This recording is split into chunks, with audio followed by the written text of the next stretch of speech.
irmãos, graça e paz a todos. Estamos aqui para mais uma super dica de leitura. E essa obra é maravilhosa, assim como todas as obras e todas as dicas que eu dou aqui para vocês. Essa obra é lançamento da editora Vida Nova. E essa obra vai trabalhar de maneira exaustiva, de forma exaustiva aqui, no bom sentido da palavra, tá? Sobre a doutrina da igreja, a eclesiologia, do Greg Allison. Greg Allison dispensa apresentações, é muito conhecido, é doutor em teologia, tá? Doutor em história da igreja, tá?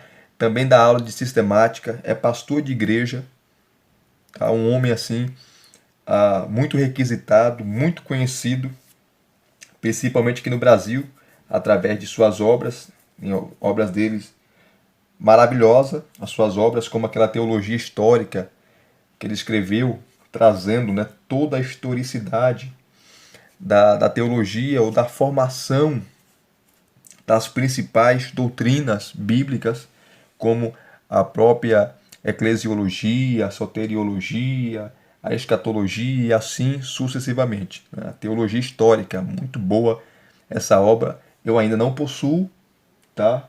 Porque eu não estou focado em teologia histórica, mas quando eu for estudar esse assunto, eu vou comprar e adquirir essa obra. Inclusive pela Amazon, está muito barato essa obra se você comprar pela Amazon, ok? Então, Greg Allison é um doutor, é um erudito, tá? É um camarada assim espetacular. Ele também dá aula de Novo Testamento, tá? Dá aula de grego.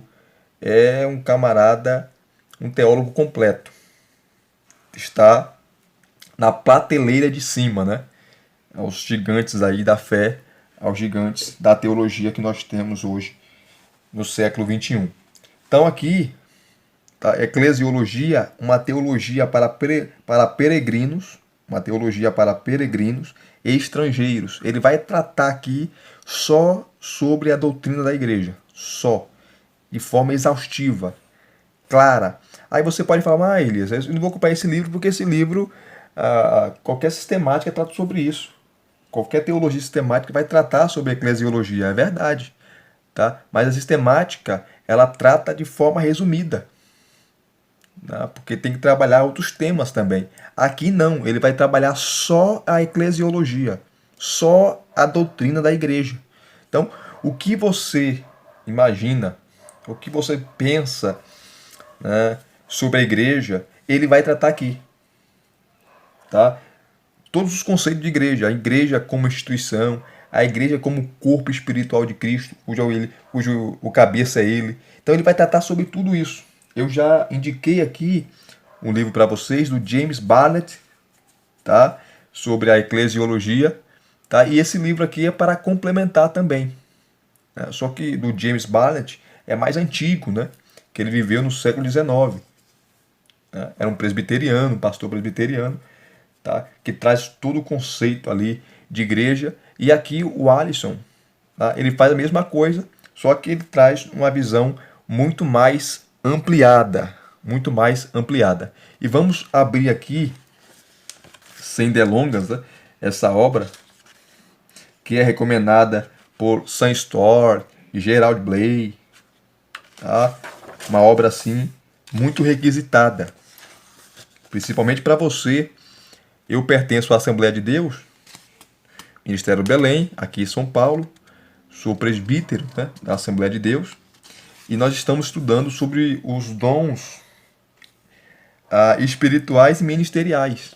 Então essa obra aqui vai te ajudar bastante, principalmente sobre os dons ministeriais, que vai começar agora, né? Na verdade já começou. Ontem nós falamos sobre o apostolado, tá? Sobre o ministério do apóstolo. E ensinamos e falamos que não existem mais apóstolos hoje, né? Só os 12 Paulo. E explicamos por quê. E esse livro me ajudou muito, tá? Sobre o tema. Essa é a primeira edição desse livro, né? Porque é lançamento. A Vida Nova lançou mês passado. E nessa obra aqui ele vai exaurir e vai, de uma maneira bem sistemática, coesa, consistente, precisa, tratar sobre tudo aquilo que você quer ou precisa saber ou quer estudar sobre a eclesiologia, a doutrina da igreja. O livro é dividido em partes, tá? Em partes. E é muita coisa que ele vai trabalhar aqui, tá? São 7 partes o livro. A primeira parte, ele vai trabalhar questões fundacionais. Tá? Aí vem o capítulo 1. O capítulo 1, ele vai dar uma introdução à eclesiologia. Tá? O que é a eclesiologia? O que é a doutrina da igreja? Tá? Então ele vai trazer aqui, ó, histórico e experiências eclesiásticas, a ideia básica de igreja, a eclesiologia como doutrina, o escopo da eclesiologia, a suficiência das escrituras, outras fontes, aí ele vai. Tá? Continuidade e descontinuidade entre os testamentos, linguagem bíblica, tá? Prescrição versus descrição, abordagem básica, a eclesiologia, abordagens básicas, a eclesiologia. Uma pergunta para concluirmos. A eclesiologia é uma doutrina importante? Ele termina aqui o capítulo 1 respondendo essa pergunta e vai afirmar que sim, a eclesiologia é uma doutrina importante, muito importante, porque é uma das principais doutrinas que envolve a igreja. O capítulo 2, da primeira parte, ele vai tratar sobre a igreja da nova aliança. Tá? O conceito de igreja, o conceito de aliança, alianças em vigor antes de Cristo. Tá? Que você pode, a aliança abraâmica, a aliança davídica e por aí vai. A aliança de Canaã, ou a aliança palestina. Tá interessante sobre esse assunto, né? E você não vê ninguém pregando sobre isso, né? Sobre a aliança. Tem gente que não sabe nem o que é nova aliança, gente. Se você perguntar a crentes, até crentes antigos na igreja, irmão, o que é a nova aliança? Me defina o que é a nova aliança em Cristo. O cara não sabe. Sabe por quê? Porque não aprendeu. Não aprendeu. Por isso que essa doutrina, né, da eclesiologia é importantíssima. E muitos pastores não expõem na sua igreja, não pregam até porque não conhece, né? Não sabe. Que você vai para você ensinar, pregar, falar, você tem que conhecer. Então ele aborda sobre isso aqui. Alianças em vigor antes de Cristo, a nova igreja na nova aliança, o início da igreja, a relação entre igreja e Israel, a relação entre a igreja e o reino de Deus. Lembrando que Greg Allison, ele é aliancista. Então, se você é dispensacionalista, você vai discordar dele nessa parte. Porque para ele, a igreja no Novo Testamento é o Israel espiritual, é o Israel de Deus. Então a igreja substituiu Israel. Tá? Porque ele é aliancista. A igreja do Antigo Testamento era Israel. Do Novo Testamento, a igreja agora é composta de judeus e gentios. Tá? De judeus e gentios. É o Israel espiritual, é o Israel de Deus. Esse é o conceito dele. Tá? E não é o conceito antibíblico, é o conceito bíblico. Mesmo você não sendo aliancista, tá? Sendo um dispensacionalista, mas isso não tem problema nenhum. Porque cada teólogo, cada escritor, cada autor tem sua visão, tá? Própria. Tá? Então aqui no capítulo 2, da primeira parte, ele vai dar essas informações precisas sobre a igreja na nova aliança. Tá? Vamos continuar aqui. Que ele continua ainda, né? O capítulo 2, como a igreja e o reino como governo universal e domínio eterno de Deus, a igreja e o reino como Israel, tá? Você pode pausar o vídeo aí e dar uma olhada. A segunda parte, ele vai trabalhar, queridos, a visão bíblica, tá? A visão bíblica, as características da igreja. As características da igreja, a segunda parte. Ele começa no capítulo 3 tratando sobre características referentes à origem e ao direcionamento da igreja. Vocês pausam, por gentileza, o vídeo e leem, tá? Porque se eu ficar lendo aqui todo o sumário, a gente vai perder muito tempo, porque o sumário é gigantesco, tá? O capítulo 4, ele vai trabalhar sobre características referentes à reunião e ao envio da igreja. Tá? Ele começa sempre com a introdução, tá? E vai trabalhar a igreja pactual, a igreja confessional, a igreja missional, tá? Vocês pausam aí o vídeo e leem, tá? O capítulo 4, o que ele vai abordar, ok? A terceira parte agora está aqui, ó. Ele vai abordar a visão concretizada, o crescimento da igreja. Tá? Ele começa com o capítulo 5, a pureza e a unidade da igreja. Então ele vai tratar aqui, ó, a pureza da igreja, a unidade da igreja, tá? Como que isso funciona. Vocês podem pausar o vídeo aí e ler, tá? Essa terceira parte aqui. Esse é o capítulo 5, terceira parte, capítulo 5. O capítulo 6 ele vai tratar, aqui é interessantíssimo, porque hoje não existe mais disciplina na igreja. As pessoas, os pastores não estão mais disciplinando os membros. Tá? E aqui no capítulo 6, a terceira parte, né, ele vai tratar sobre a disciplina eclesiástica. E ele vai arrebentar aqui, porque ele vai sim trazer só Bíblia. Bíblia. Então ele vai trazer aqui, ó, definição e base bíblica. Eu vou até ler essa parte aqui porque é interessante, né?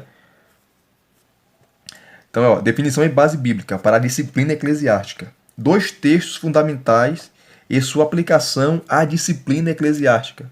A Bíblia fala para disciplinar? Fala. Então ele vai citar Mateus capítulo 18, versículo 15 a 20, tá? 15 a 20. E 1 Coríntios capítulo 5, de 1 a 13, com 2 Coríntios capítulo 2, do 5 a 11. O caso daquele moço que estava tendo relações sexuais com a sua madrasta, com a mulher de seu pai. E ele foi disciplinado pela igreja. Paulo ordenou isso. Então Paulo até pega pesado, né? Vamos cuidar só do espírito, porque o corpo eu entreguei a Satanás. Paulo é pesado ali. Então ele cita esses 2 textos aqui, ou esses 3 textos, tá? Para dar autenticidade ou base para a disciplina eclesiástica que hoje não é mais aplicada em muitas igrejas. Aí ele vai falar aqui também, ó, outras questões que exigem disciplina eclesiástica. Tá? Outras questões que exigem disciplina eclesiástica, que são ensinamentos heréticos, espírito faccioso, ociosidade, falhas na liderança. Aí ele vai falar aqui, na última parte, né, a prática da disciplina eclesiástica. Esse é o capítulo 6 da terceira parte. Interessantíssimo. Tá? Para você que é pastor, tá? Ele vai te dar todas as bases aqui e vai explicar o texto, né? Os textos que tratam sobre isso. A quarta parte vai tratar sobre o governo da igreja, tá? O governo da igreja. No capítulo 7, na quarta parte, ele vai falar sobre os ofícios da igreja. E aqui é interessantíssimo, que ele vai tratar sobre o apóstolo, o diácono, o presbítero. Vocês pausam aí, por gentileza, o vídeo, tá? E leem o que ele vai falar aqui. Não vou ler porque é muita coisa, tá? Já estamos aí com 13 minutos, o tempo passa muito rápido, né?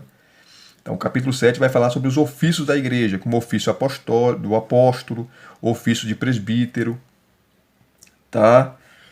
Vai tratar as qualificações. Também o serviço de diácono ou diaconisa, lembrando que ele defende, né? Ele vai defender aqui o ministério feminino para ser diaconisa. Tá? E aí eu concordo com ele também. Tá? Interessantíssima a posição aqui do Alisson sobre isso. Então aqui, ó, o capítulo 7 vai trabalhar sobre esses ofícios. Tá? O capítulo 8 ele vai tratar sobre os tipos de governo da igreja, ou tipos de governo eclesiástico, que é o capítulo 8 aqui. Ele sempre começa com uma introdução e vai começar a tratar, tá? Sobre os tipos de governo da igreja. Governo congregacional, episcopal, presbiteriano, tá? Enfim, vamos continuar aqui. Muita coisa, né? Essa é a quarta parte, o capítulo 8. Aqui ele continua ainda no capítulo 8, tá? Sobre o governo da igreja, como é formado. Ele vai falar sobre 3, né? Praticamente aqui. Ele vai falar sobre o governo episcopal, presbiteriano e congregacional. Tem outros. Ele pega esses três porque são os três principais, tá? Vamos lá. O capítulo 9 da parte 4, ele vai tratar sobre um modelo de governo eclesiástico. Um modelo de governo eclesiástico que para ele é o correto, é o bíblico. Tá? Então ele vai tratar aqui, ó. Qual é o modelo que o Novo Testamento adota para a liderança da igreja? Não é o modelo episcopal, tá? Porque você não vê um único apóstolo ou um único presbítero governando todo mundo e mandando todo mundo, não. Você vê um colegiado, os apóstolos, juntamente com os presbíteros ali, tá? Claro que a autoridade maior era dos apóstolos e os presbíteros foram os sucessores dos apóstolos, porque presbítero, bispo, ancião, supervisor é a mesma coisa, né? A mesma coisa, tá? Que no capítulo 9. A quinta parte ele vai tratar sobre as ordenanças da igreja, tá? O capítulo 10 vai falar sobre o batismo, tá? Aqui ele vai trabalhar as formas de batismo, ele vai trazer o batismo da igreja primitiva, tá? A adoção do batismo de recém-nascidos, mudanças da reforma do batismo, vai falar sobre Lutero, que defendia o batismo infantil, Zwinglio, os anabatistas, que eram contra, né? Que eram contra o batismo infantil, João Calvino, tá? Os desdobramentos pós-reforma acerca desse assunto do batismo, tá? Muita coisa que ele vai tratar no capítulo 10, a quinta parte, tá? Muito boa a visão que ele vai trazer. Vocês podem pausar aí e lerem. Tá? O capítulo 11, ele vai trabalhar a ceia do Senhor. A ceia do Senhor. Tá? Vocês podem também parar aí, pausar o vídeo e lerem, tá? Todas as sessões que ele vai abordar aqui sobre a ceia do Senhor. Tá? Vai trabalhar sobre a consubstanciação, a transubstanciação, tá? Os pontos de vista em relação à ceia do Senhor. Tudo isso ele vai trabalhar aqui e vai explicar para você, vai entregar para você mastigado. A sexta parte, ele vai trabalhar sobre os ministérios da igreja. Os ministérios da igreja. Ele começa aqui o capítulo 12. Ministérios da igreja. Tá? Capacitação divina para o ministério. Ele vai falar sobre os dons espirituais. Tá? Dons espirituais. Lembrando que o Greg Allison, ele é cessacionista. Tá? Mas ele vai trabalhar essas questões aqui. O apóstolo, apostolado, profetas e profecias, mestres, ensino, pastores, mestres, evangelistas, palavra de sabedoria e palavra de conhecimento. Tá? Essa é a sexta parte, capítulo 12. Tá? Exortação, liderança, administração, fé, serviço e auxílio. Ele vem trazendo toda a questão aqui, ó, para você. Tá? Variedade de línguas, interpretação de línguas. Só sobre os ministérios da igreja. Tá certo? Que é o capítulo 12 da sexta parte. Que é o único capítulo, né? Que ele vai abordar sobre essa questão. Tá? Bem extensa essa questão aqui. Que ele vai abordar. Vocês podem pausar aí o vídeo e lerem. Tá? Que ele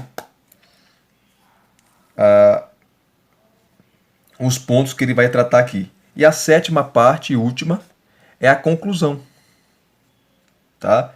Sétima parte é a conclusão, que é o capítulo 13, peregrinos e estrangeiros, né? Que é o subtema do livro. Depois ele vai tratar aqui o índice de passagens bíblicas e um índice remissivo, 537 páginas. Então, uma obra bem extensa, né? Bem extensa, uma obra bem extensa para tratar só sobre a questão da eclesiologia. Deixa eu pegar uma parte aqui para ler para vocês, rapidamente. Vamos lá, deixa eu ver o que eu vou pegar aqui para vocês, para ler. Vamos ver aqui. Ceia do Senhor, batismo, vamos lá. Vou pegar um tema aqui para vocês. Os ofícios da igreja. Vou pegar aqui sobre os dons, tá? Como dá muita polêmica, os dons, que é o ministério da igreja. Deixa eu pegar aqui na página correta aqui, ó, a posição dele sobre a variedade de línguas e interpretação de línguas. Página 462. Vamos ver se o Greg Allison fala sobre isso. A posição dele. Vamos lá. Ele vai trabalhar aqui todos os dons, tá, gente? Vai explicar todos os dons. Vamos lá. Eu vou pegar só o dom de línguas aqui. Tá? Aqui ele vai falar sobre discernimento de espírito, dom, né? Discernir os espíritos. E aqui, ó, variedade de línguas. Olha o que ele vai falar. Esse dom espiritual constitui a concessão e a capacitação pelo espírito de atos pessoais de comunicar discursos codificados que relatam os atos poderosos de Deus. Então, para ele, a variedade de línguas é um dom espiritual que Deus constitui a pessoa e o Espírito Santo capacita a pessoa a pregar o Evangelho, né? Conforme aconteceu com Atos, ali em Atos capítulo 2, versículo 11, ele vai citar ali, e Atos 10, 46. Proferem mistérios dirigidos a Deus, não compreensíveis de modo cognitivo, ou expressam orações de ação de graças, por exemplo, que nascem do espírito da pessoa, mas não passam por sua mente. Ele vai citar aqui 1 Coríntios capítulo 14, do 13 ao 17.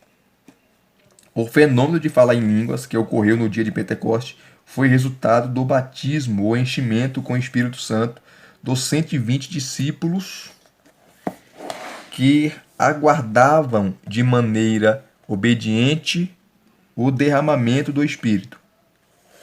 O Espírito concedeu e capacitou esses homens e mulheres a aptidão de relatar as obras poderosas de Deus, em línguas que eles não haviam estudado e não falavam. E sua proclamação desses atos divinos prendeu a atenção da imensa multidão de peregrinos judeus que os ouviram falar nas línguas deles. Tá? Pedro explicou, em Atos 14 a 21, que esse fenômeno fazia parte do cumprimento das promessas das Escrituras judaicas de um novo derramamento do Espírito Santo sem precedentes. Pedro pregou a essa multidão fascinada o Evangelho de Jesus de Nazaré, crucificado e ressurreto, o que resultou na fundação da Igreja de Jerusalém.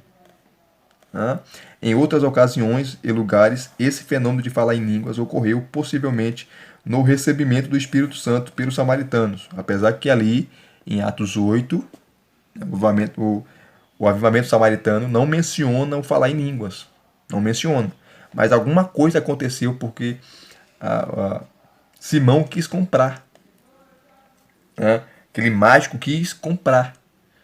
E se ele quis comprar porque algo externo aconteceu, mas o texto não relata.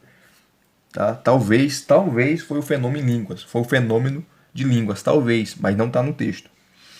Tá? Na conversão de Cornélio e sua família gentílica, e no encontro de Paulo com os discípulos de João Batista em Éfeso.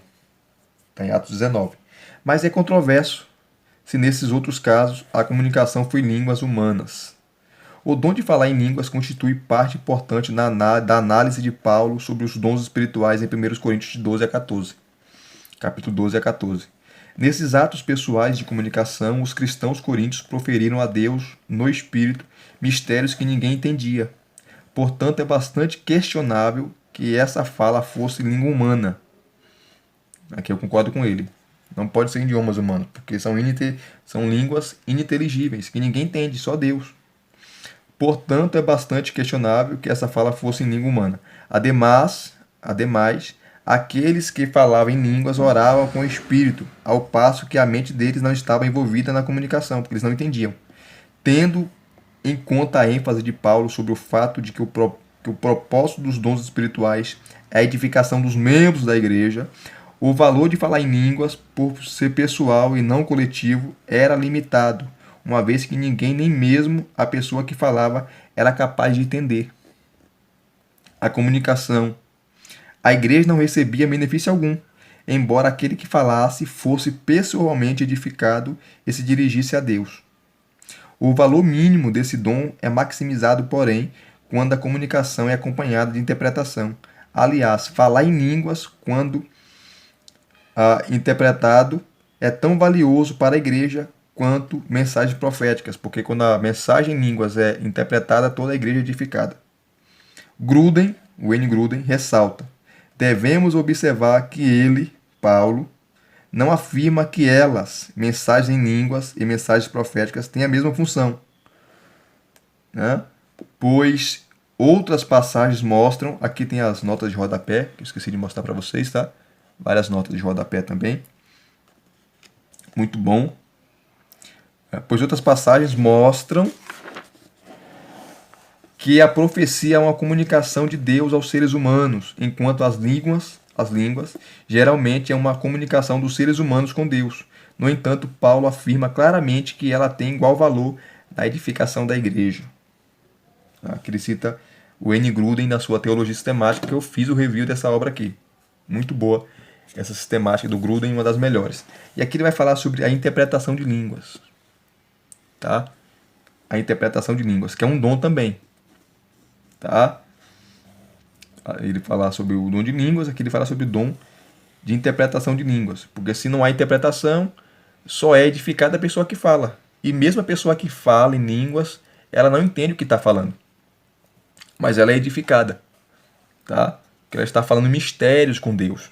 O seu espírito está falando mistério com Deus. Está em conexão com Deus. Tá? Em conexão com Deus, sendo edificado. Mas quando há interpretação, toda a igreja é edificada, e o ponto de Paulo no capítulo 14 é a edificação coletiva, não individual. Tá? Então, ele trata sobre tudo isso nesse livro aqui. Tá? O que você precisa saber sobre a eclesiologia, a doutrina da igreja, Greg Allison, ele vai trabalhar aqui de uma maneira clara, de uma maneira concisa, de uma maneira coesa, coerente, tá? Com as escrituras, trazendo a visão bíblica e dando também a posição dele, né? A posição dele. Então, é um livro maravilhoso para você conhecer. Eu tenho vários materiais aqui que abordam sobre a eclesiologia, e esse material está me ajudando muito nas minhas aulas da Escola Bíblica Dominical, para falar dos dons espirituais, para falar não só dos dons espirituais, mas dos dons ministeriais. Tá? Os dons ministeriais. Então, mais uma obra aqui para vocês, mais uma dica aqui para vocês de leitura. Se vocês gostaram de mais uma dica, deixe o seu like, tá? Comente se vocês gostaram, se vocês não gostaram. Se inscrevam no canal se você não é inscrito e acionem o sininho para receberem todas as notificações, ok? Graça e paz. Muito obrigado a todos vocês. Até as próximas dicas e os próximos reviews.